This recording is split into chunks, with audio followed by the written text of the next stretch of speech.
Yeah, no, I'm gonna change it. I gotta set up the what I'm setting up is the streaming part of this. Okay, excellent. You could also just have her record it, Josh. Oh yeah, I can do that. Yeah, Then she could send it to you. I don't know if that's too hard. that's totally fine. Yeah, that's totally fine. Here. Yeah, make a host. You are the host. You got to enable screen sharing for me at some point too. So we're gonna talk about this. Annoying. I don't know why the heck this is. Oh, You're the host. Why am I the host? Do you want to be? No. Okay. No, I don't actually. I don't need. All I need is Hi guys. Here, we're gonna give this an extra minute or two. People are coming in now. True. Yeah, I apologize for being late there, Josh, for your presentation. Oh no, it's my fault too. This meeting in particular, for whatever reason, requires a passcode, and I'm not sure why. It just did. When you click your link, when you click your link on the Facebook group, it just goes in automatically. Yeah. I just tried it. Yeah. I like Zoom, but at the same time, sometimes it can be just so like.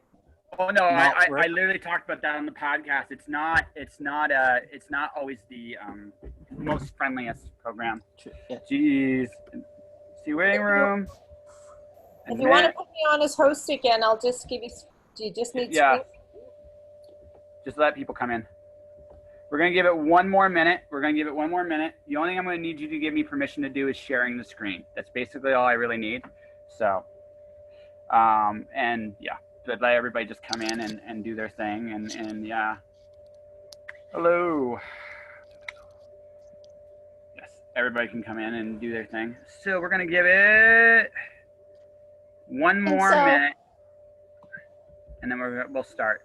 Hey Josh, I think the link in the program is different than the one you gave on the Facebook, just so you know.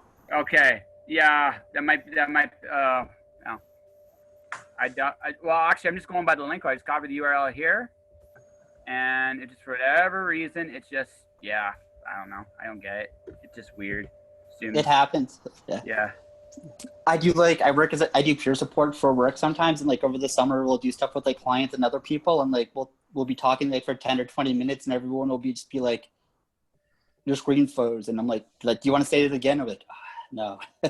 But what can you do sometimes? Okay, I'm just going to start muting you guys, okay? So we can get started. Yeah, hold on a second here. I'm just going to get one more.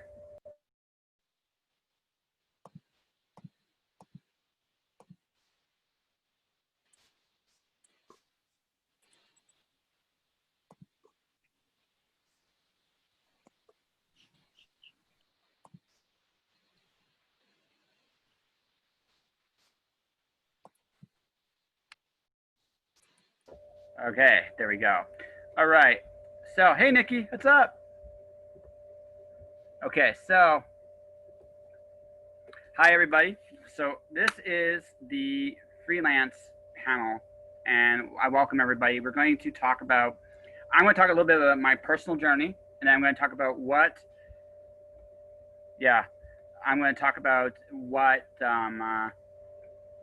you guys need to think about and look forward to. First off, just before we get started, how many of you are doing this from a writing angle, and how many of you are doing this from a service angle? Because there's two ways we can approach this. Can I ask a question? Sure. What's the difference between the two? Sorry for like the rookie question. Yeah, no, it's totally fine. Like, for example, let's say you were offering editing services, or like me, I'm offering audiobooks, or like, okay. Right? There are different, the definition of a freelancer is actually really simple. You're basically, all you're doing is, can I?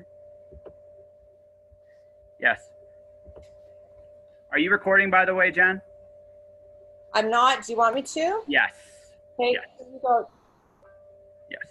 Okay. Pain freaking butt. Technical difficulties. Yeah. Assumes the evil thing. All right. So service. So we're going to talk about what I decided to do. So I have had enough. I'm going to get started now officially. So as she lets people in, we're just gonna go do it. So I decided that I was too old to work for people. I just decided that I just could not take it anymore. And I had this really big master plan. I was going to go to Vancouver, and I was going to finish my time there 6 months. So I figured 6 more months at my day job, and I was quitting, and I was going to get into the movie business. I was going to get into the writing business, and I was going to get into the podcasting business. Unfortunately for us all, 2020 happened, and so the film thing went down the toilet. But I decided that it was still the right time to do this, and there's a couple reasons for it. We are entering, in my opinion, a different age in the sense that, okay, a lot of you are working from home. Not all of you, but a lot of you are working from home. There's going to become a lot more of what I feel is a freelance mentality in even just regular work. I think we are in the age truly of a freelancer, of being a freelancer. And because of that, we have come to the point where that I was just like, you know what, let's just go for it. And I'm going to need permission to share the screen there, Jen. Do you not have it? I don't think I do. Sweet. Okay. I got a magical freelancer presentation outline. So I'm going to talk a lot from this. So what I want from everybody to get here is a freelancer is someone that offers a result or a service using their expertise and time for money. That's a freelancer, ladies and gentlemen. Nothing else. Writing doesn't enter the equation. It can be illustration. It can be advertising. It can be editing. It can be audiobooks. I do audiobooks now, ladies and gentlemen. Anyway, it can be anything you imagine it to be.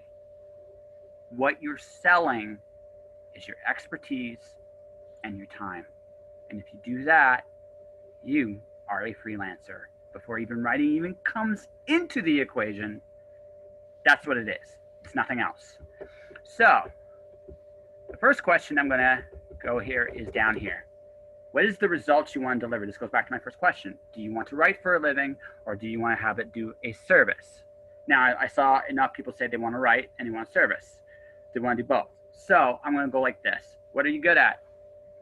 So when I decided to quit and become a freelancer, I had to look in the mirror and go, what am I good at? What am I skilled at? What do I offer to the table? Which, by the way, so my skills. See, I spelled skills just right there, right? So these are my skills. These are my skills, or something to that effect. Anyway, no, actually, so here's the deal. This is a terrible way of doing this. You want to do this. I'm great at interviewing people, getting their story out. I connect the people. I write imaginative, compelling stories. I can use audio of varying lengths to decent quality. I'm a fan. I love books. Right? So this brings to the very first lesson I'm going to give you here. First, somebody needs to mute that. Whoever's going on that is muted. Ask them, yeah. So you are selling yourself. When you are getting started in this, you make the decision to become a freelancer. Build yourself up. I want you to find your inner Macho Man Randy Savage, your inner Hulk Hogan, your inner actor, your inner hero, whoever that may be. That person says, I am a freaking badass. Because the truth of the matter is, you better have that mentality when you're negotiating with people. Because you are selling your time and your expertise, and if you sell yourself short, you will resent it and you will not be a freelancer very long. So I want you to be very honest with yourself about what you're good at, right? Me, and also you gotta be honest, and the other thing you gotta be, so which leads to this thing, choose your niches, choose your specializations, think about what you wanna do on top of what you're good at. I wanna sell novels. I am selling novels. I got books coming. I got a book coming out on the 25th. I've already had a book come out this year. I got more stuff coming, right? I made that's my B2C plan. I have a B2B plan, business to business plan, which is I am going to be recording audiobooks for authors. Why? Because I have over 407 episodes of a podcast. I have hundreds of hours of recording. I have dealt with people. I have also read my own story in front of an audience. I am eminently qualified to do this, and I'm going to be good at it. I'm confident in myself, and I know I'm going to kick ass doing it, and I'm not going to let anyone tell me different. You're selling your time. You got to treat yourself like you're valuable. So here's a funny thing. When you get started, especially when you're writing, you're going to find these jobs where it's like 10 articles for like $40, right? You're going to see a lot of that, especially when you go to some of these sites. And what I'm here to tell you is, don't do it. You need to let people respect you. And the funny thing is, if you charge for free what you're good at, people don't respect it. But if you mount a price tag on it, people miraculously respect you. I don't fully understand the psychology of it myself completely, but what I've noticed is if I go to you and say, I'll interview you and for like free, and I'm like doing my thing, you're like, oh, okay. I'll be like, well, can you do something for your production? $600. $600? Respect. It's a really funny, truthful thing. You put a value on yourself, people put a value on you. That's the truth. Never, whatever you choose to do, it doesn't matter what it is, whatever you choose to do, don't do it for free. Just don't do it for free. Second thing is consult expertise. So when I think of an expert, I think of this guy, Spider Mark Leslie. Now, it doesn't have to be Mark Leslie. Mark Leslie isn't the only expert out there. I just want to do that because I like making fun of him, Darth Vader. But the thing about it is, there are people out there, especially in the writing end, that have made a living doing it. They treat this like a business, and they have an expertise and they are willing to help you too. There's a lot of people that will give you an hour of their time to show you exactly what to do, how to get there, where to go. So consult who you think are an expert. And then, let's say you're advertising, start local. Right now, so I ended up doing a temp job during the summer, and I met this guy, and while we were talking about the Philadelphia 76ers and why they'll never win the championship. I'm sorry if you are basketball fans here. We also ended up talking about his restaurant. We also ended up talking about how he needs advertising copy for his restaurant. He's about to do a grand opening, and we just started talking campaigns while we were working together. You start local. If you look around you right now, advertising in particular right now is huge, and it will be huge for as long as this pandemic lasts and beyond. Advertising is definitely one of the most guaranteed incomes in freelancing because everybody's looking for that persuasive argument. This is when people sell a lot. So when it's in this particular case, this is why I'm saying looking at the same particularly advertising here, go around. If you're an illustrator, there's places that need their logos redesigned, right? You can do it better. I know some of you in there, I know at least one person in there that does such good art. She can make anybody look better, not even trying. So go local, build a resume, build a reputation locally. One job will lead to the next. In my case, my big advantage is my podcast. My podcast has given me connections all over the world. I have friends in Belgium. I have friends in Japan. I have friends in Australia. I have friends in all kinds of places. So I can look for work unofficially without even trying. Build your resume. So if you're a writer, I'm going to talk strictly as a writer, but even as a service. Writers, guest blog. Guest blogs are huge. I've been quietly, when I've been promoting my books, I've been doing guest blogs, I've been doing interviews, I've been asking for help, like give them to me. I just want to do them. Because what I've also quietly done is I've also quietly started building a resume. People can look at that work and see if they can use it for their writing, for their skills, their expertise.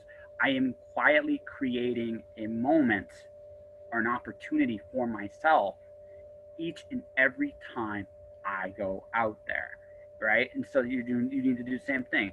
Do guest blogs. Find stuff that interests you. Write about your interesting stuff. Find your niche.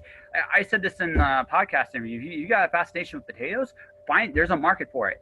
If you got a fascination with milk, there's a market for it. If you got a fascination with hockey, there's a market for it. Find your niche and try and build your resume in that niche. You'll start getting a reputation, and people will start finding you, and then start hunting. There's a lot of places you can go. There's a lot of places to sign up. One of the best places I have found that have been recruiting and not recruiting is LinkedIn. LinkedIn, especially if you're doing advertising writing, LinkedIn is huge. You can find yourself in places where you can talk to CEOs, you can talk to company recruiters, you can talk to people, and they need work. And if you make a persuasive enough argument, you can get a job like that, right? And this may not be for you. That might be that's one spot there. I mean, there's other places like freelancer.com. You can bid on projects. You just get started like doing that stuff. There's places to ghostwrite. There's lots of places to get started, and they're all there. And you can just look up 20 places to get started, and they'll give you a whole list. They'll tell you their pros and their cons. Subscribe to some newsletters. Eventually, you will hit clients. So I'm going to talk about the economy here for the next year. The pandemic, however long it goes, is going to go.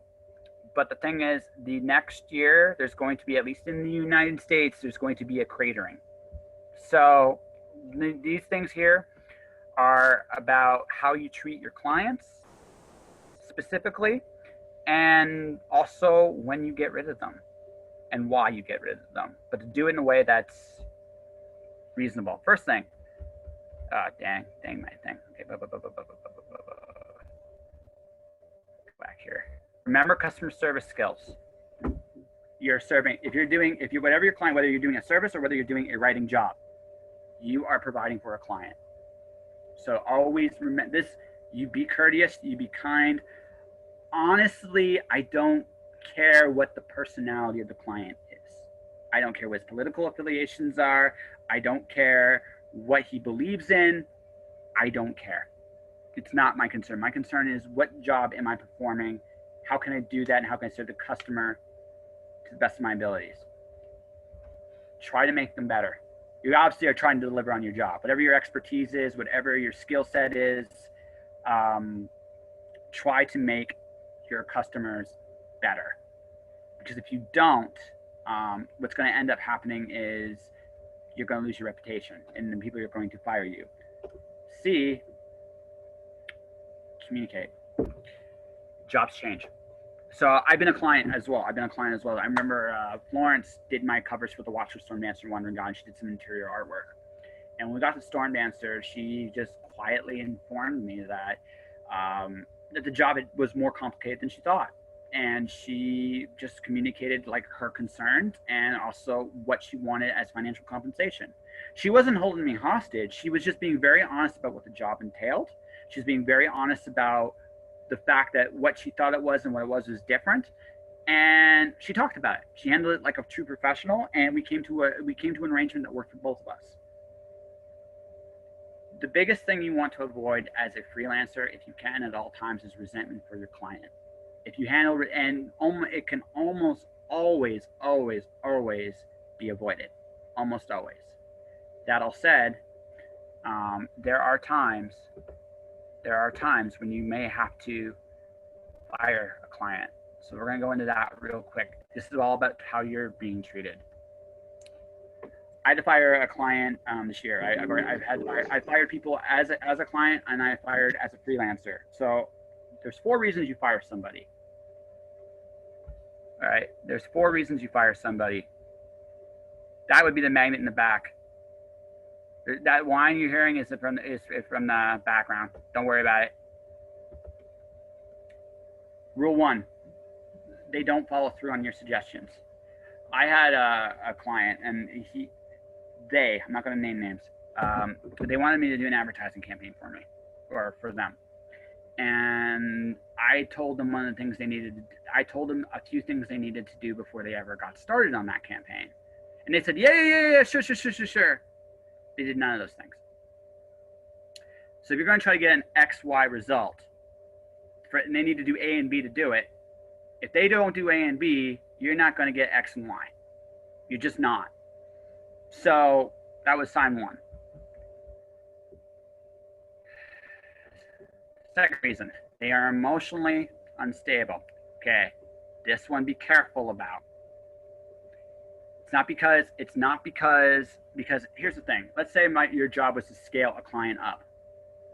You're gonna get hit with like Twitter hate. You would get hit with like, there would be, life happens to all of us at any time. And sometimes, and it'll happen to me, it's happened to you, and it's happened to others.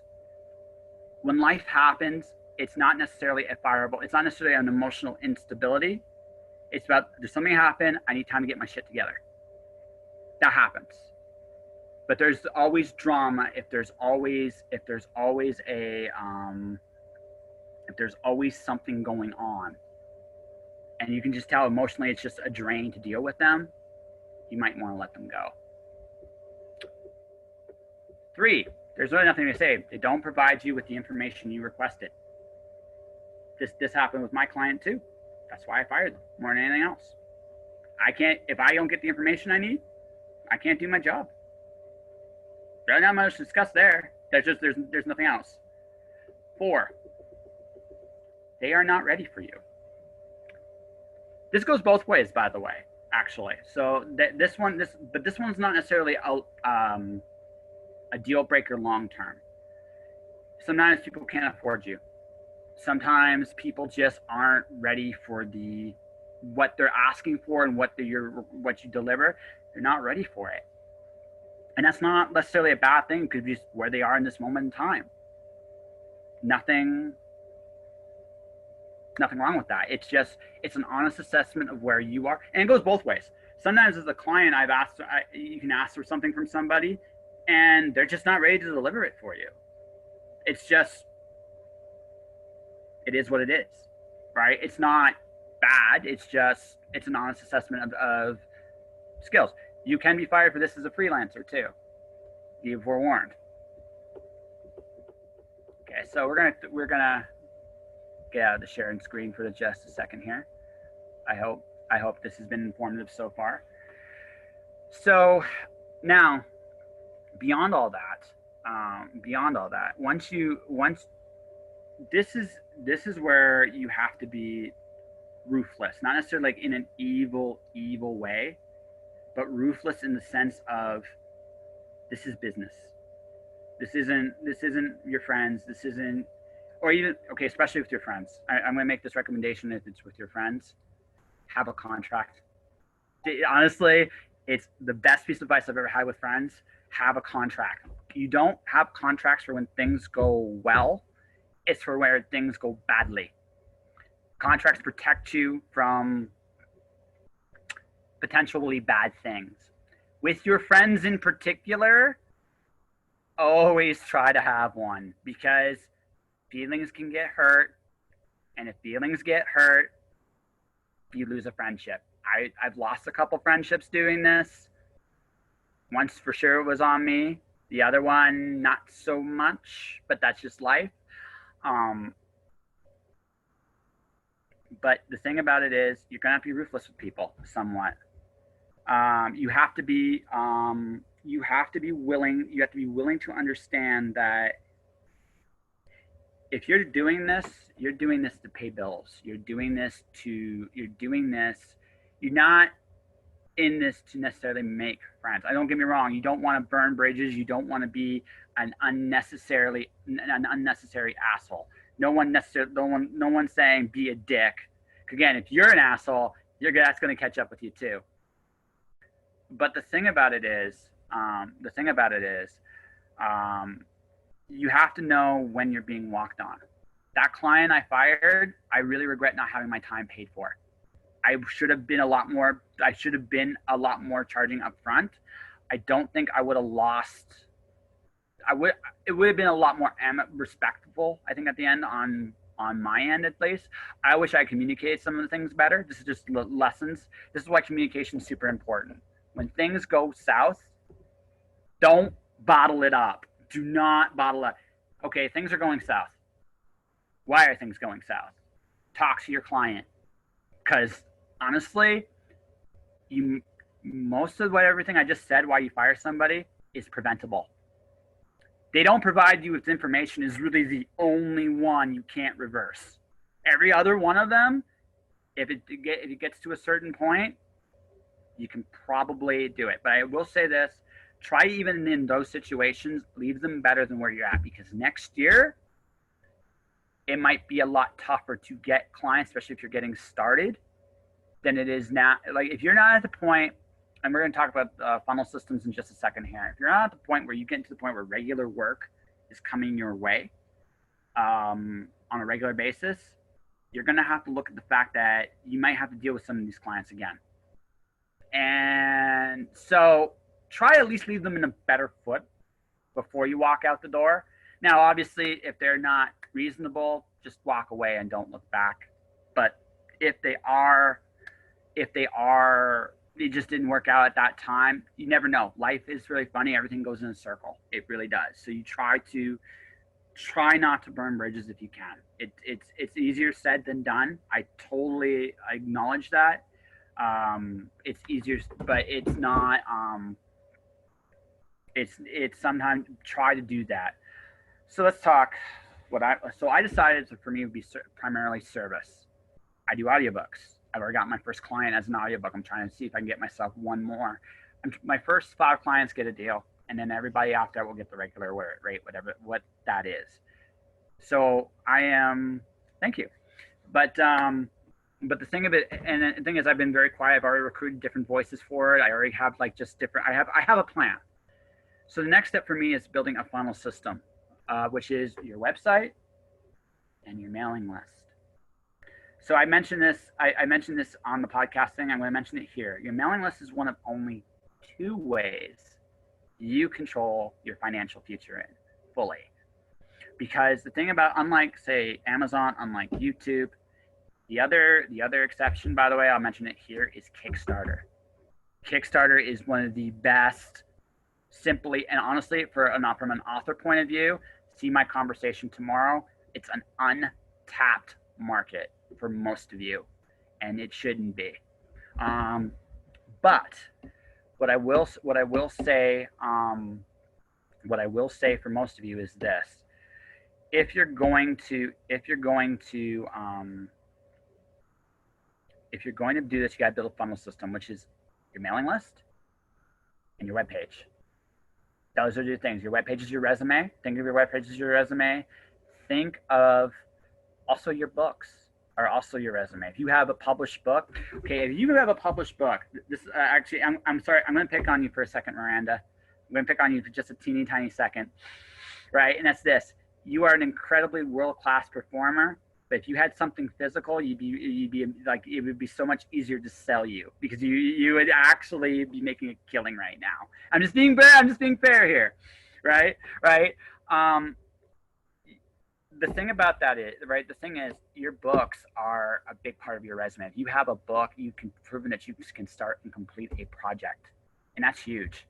I know a few of you got trilogies. I'm jealous of you. A few of you got like art skills. A few of you have done these amazing, incredible things, and that's your advertisement. That advertises you better than anything else, because your work says, I can get the job done. I have 407 episodes of a podcast. I've proven beyond a shadow of a doubt I can do it, right? So I have credibility. Your work will give you credibility in whatever niche you choose to go into, whatever that is, right? If a book, you can prove you can finish a project, you can do a presentation, you can possibly speak in front of an audience and teach them. You also have the ability, right? You have the ability to see through any kind of other large-scale project. You've proven you can do that. You can work in a system. If you've been traditionally published, you can work at a corporate ladder. If you've been non-traditionally published, you can run an entrepreneurship. You've proven that with just a book,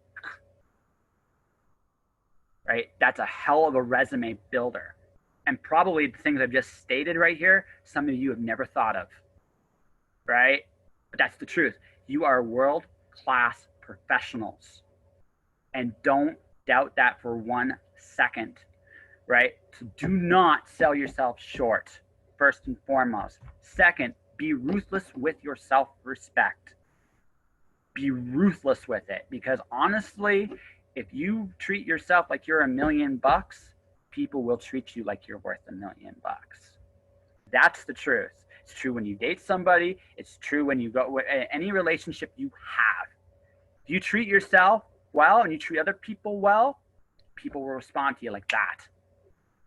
If you treat yourself like crap, people will pick up on it and they will treat you like crap. Do not let anybody walk on you. Number 3, deliver. Whatever you promise, you keep. Right? Unless it's life threatening. If you can't keep your promise, fess up. Because honestly, I will respect that a lot more. Like I said, rule number 4, if you're not ready for something, that's fair. You're just not ready for something. There's nothing wrong with that. But if you are, if that's the only excuse you have, don't sugarcoat what you can and cannot do.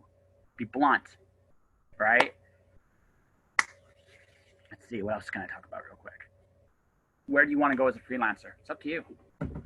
There's lots of, like in the audiobook thing, I have credibility already, but there's also plenty of work for it. Like I chose that one specifically. Editing, there's plenty of work for that. Teaching, there's plenty of work for that.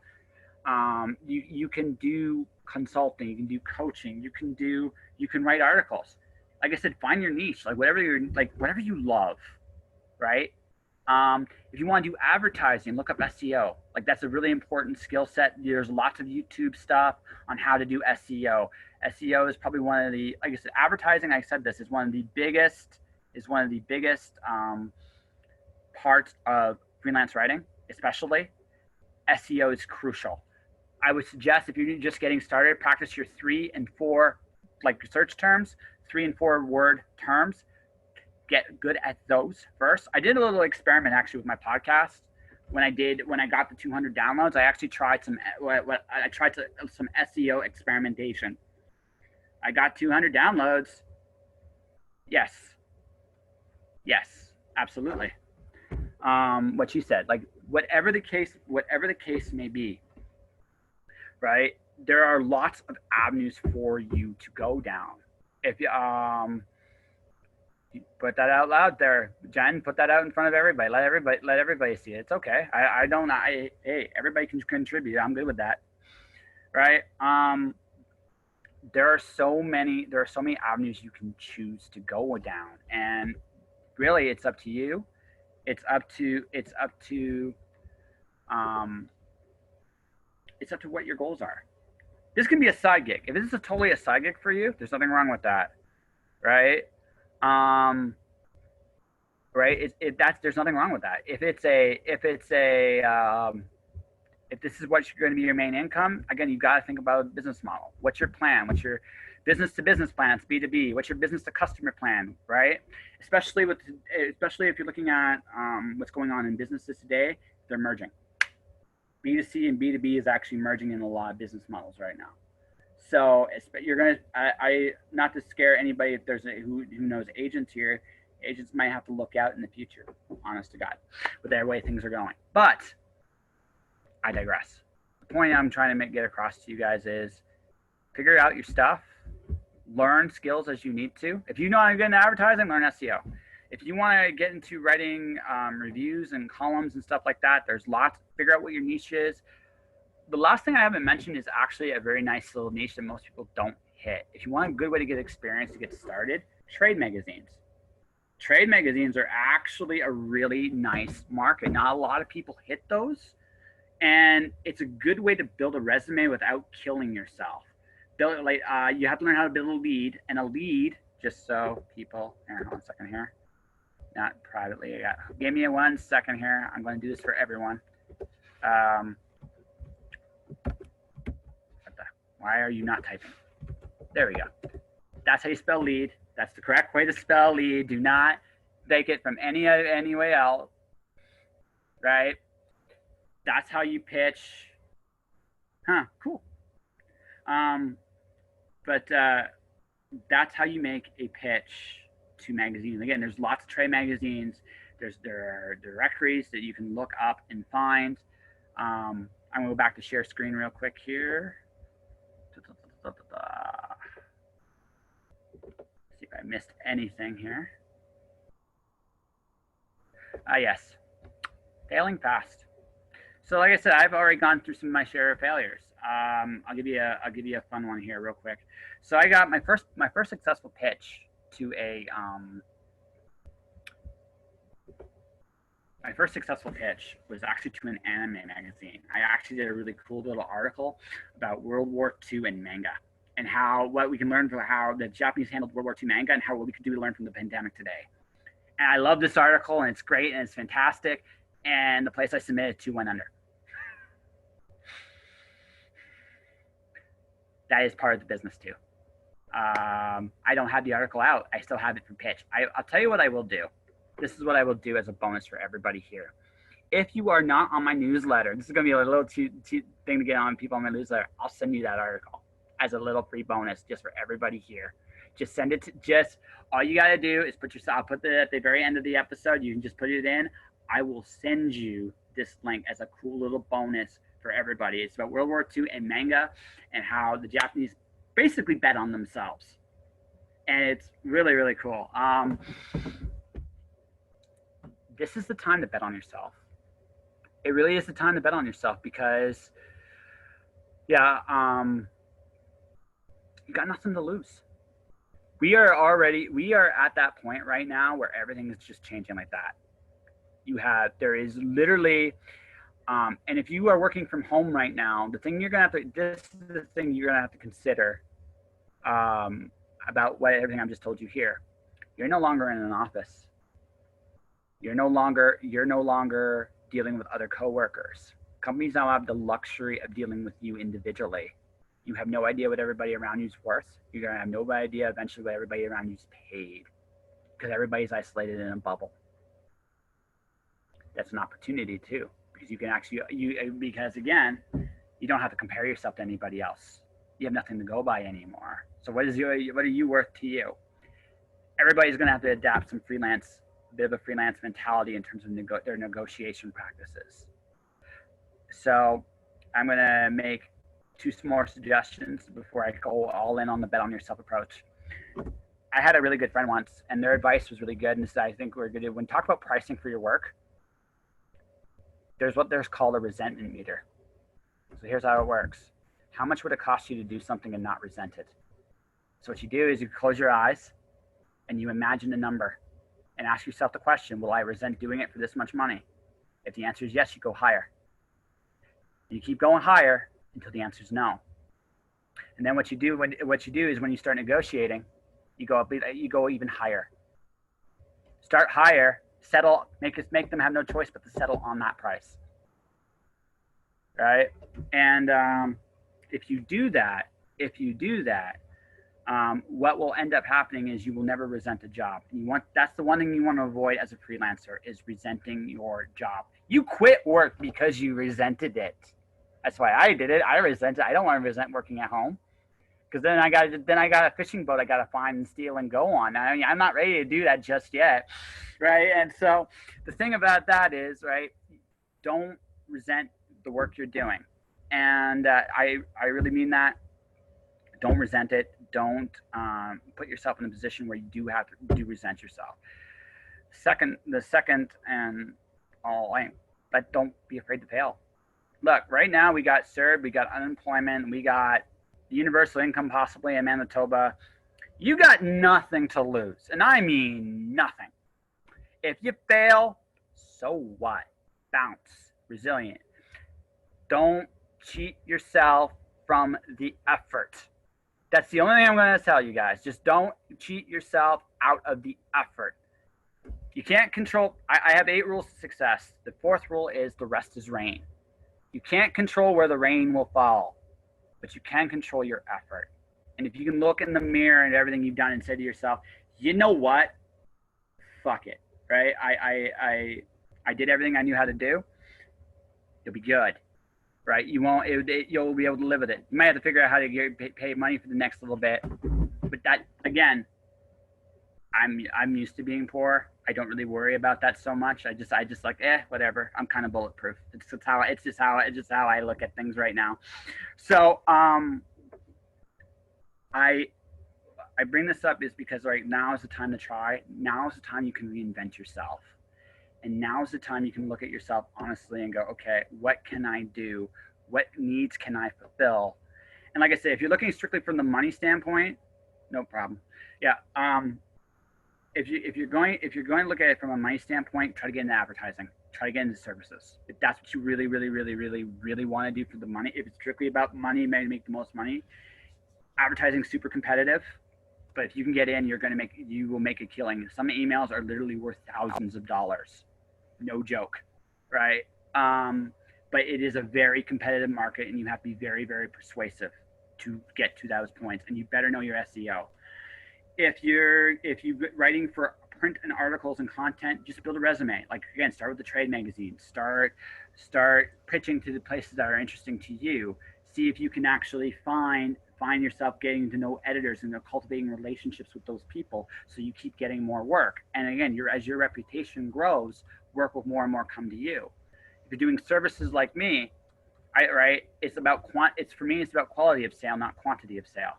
I only really need 2 clients to say yes a month. That's the advantage of the path I'm going down. I just need 2. If I get 2, that's a living. If I get 3, I hire one of you to please voice one of the other ones because I have a problem. So I mean but that's a good problem to have. That's the advantage of what I'm doing. Everything has its advantages. Everything has its disadvantages. What you need to figure out is where your skill set is best suited, and then go for it, because why the hell not? All right. Let's get to the part where we get to do questions and stuff. So That's a question. Who? Oh, can I ask a question? Is it okay? Sure.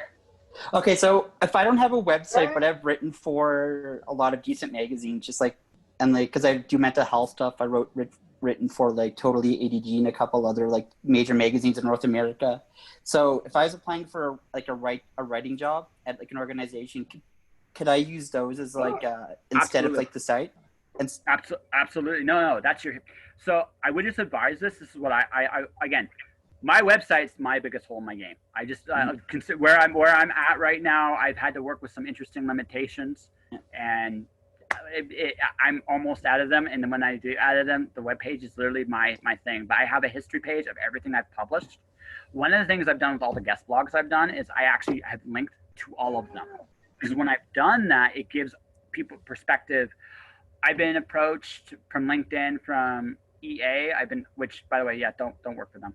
I've been approached by Kaleem is laughing his ass off. I've been approached by a poetry magazine. I've been approached by different things, but because I do have a writing history somewhere where people can look at my work and what I've done.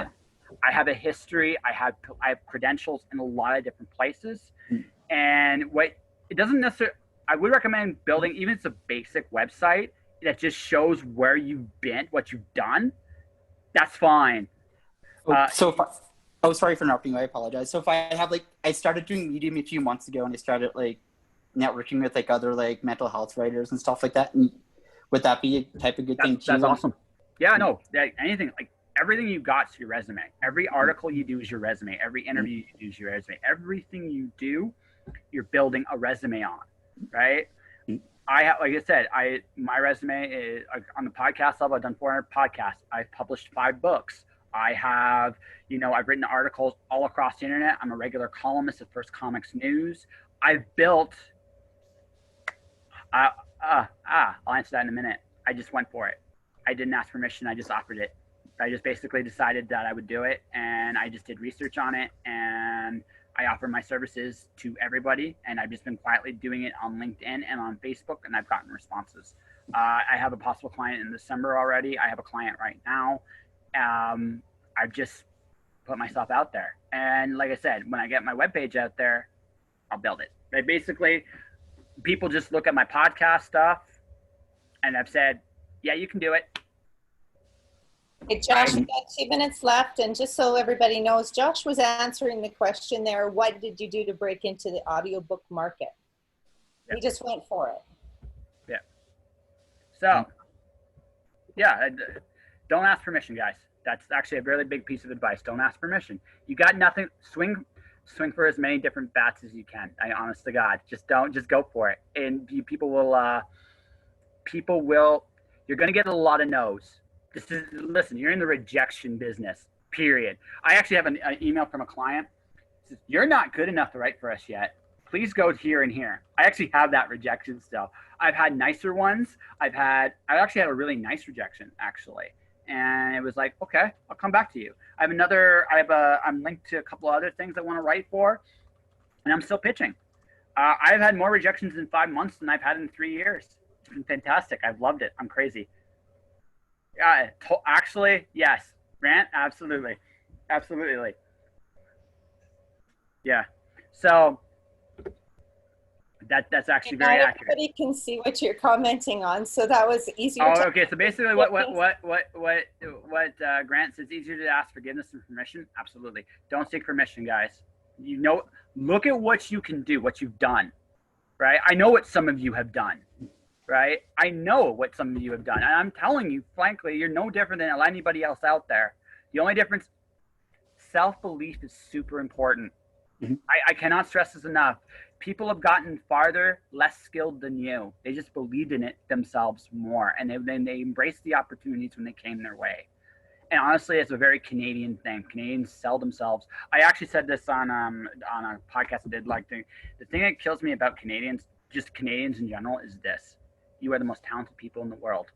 It's not even close. You are the most talented people in the world, but you don't believe it. It's unbelievable. I'm here, my podcast audience. I'm going to tell you this right now. Canada's my third biggest audience. The United States is far and away number one. Europe, I have more European listeners about hearing about the great Canadians than Canadians. Yeah, true. Yeah. Anyway. Hey, folks, I hate to do this, but I have to run. So give me the hosting back, and I'll wrap it up. Can I ask one more question? Is it okay? Sure. Can we get Can we get a copy of your presentation, or do you have like a link? Yeah, no, actually, that's why I had to record it, because what I'm going to do, this is what I'm going to do. Everybody, so I'm going to do this. Can you give me the host power back to me at this point? And I'm giving it to you right now. We'll finish the recording here. I'm going to leave my. So this is what I'm going to do. Give me a second, guys. This is what I'm going to do. Everybody here.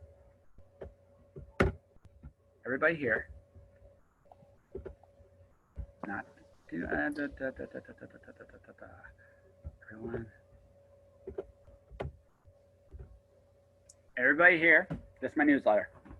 If you sign up for it, you can sign up for it and ditch it when I send it to you. But I will send each and every one of you a copy of this presentation when it's done. I'll edit it. Let me know what your preferences are. If you're a Mac or a PC. If you're a Mac, I will give you an M4A. If you're a PC, I will give you an MP3. Okay? Just let me know. Just sign up. And then what I'll do is I'm sending everybody a newsletter tonight. You respond to me. All you got to do is respond to me. You don't actually even have to stay signed up for it if you don't want to. It's up to you. All you got to do is respond to me, say what kind of system you have. I will send you either an M4A or an MP3. Can I ask one more question? Is it okay? Hold on. Does anybody else? I'll answer if anybody else wants to ask first. Does anybody else? Sorry. Yeah. I have a question. Sure, Grayson. What would you say are the top 5 platforms for doing freelance work? What kind of freelance work? Let's say copywriting, hypothetically. Freelancer.com is really good. It's actually probably where I recommend people starting. It's a really good one. I would suggest LinkedIn. LinkedIn's a really good spot for actually.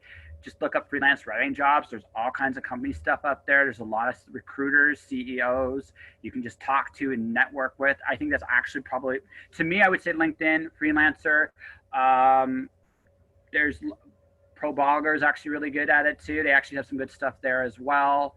I'd say those 3 would be the best. The other 2, there's lots of other spots, but those are the ones. And freelancer.com. No, I said that one.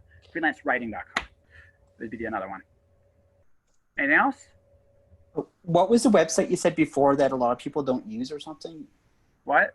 You said there was another source for getting jobs that a lot of people don't. LinkedIn is right now a very untapped source for a lot of people. Okay, LinkedIn. Okay, cool. Right. It's, there is literally, you look up the job market, there's lots of stuff. Right. It's so, so did that. So I got one more thing to do, and then I will let you guys go because I have something else must do as well. But before I go, thank you guys very much. I hope this was very informative. I hope this helped you guys out. So if you guys really want to support me, those are my books. If you guys, there are $3 and $2 respectively. If you really want to support me, I appreciate it. Sign for the newsletter. Thank you very much. That's great. If not, that's fine. I hope you guys really appreciated this. I hope this was helpful. And if there's any more questions, you guys know where to find me. I am easily accessed. All right. All right, perfect. Thank you. It was really informative. Yeah, all right. Thank you very much. Have a great day. Yes. Awesome. Thank you. It was wonderful. Thank you.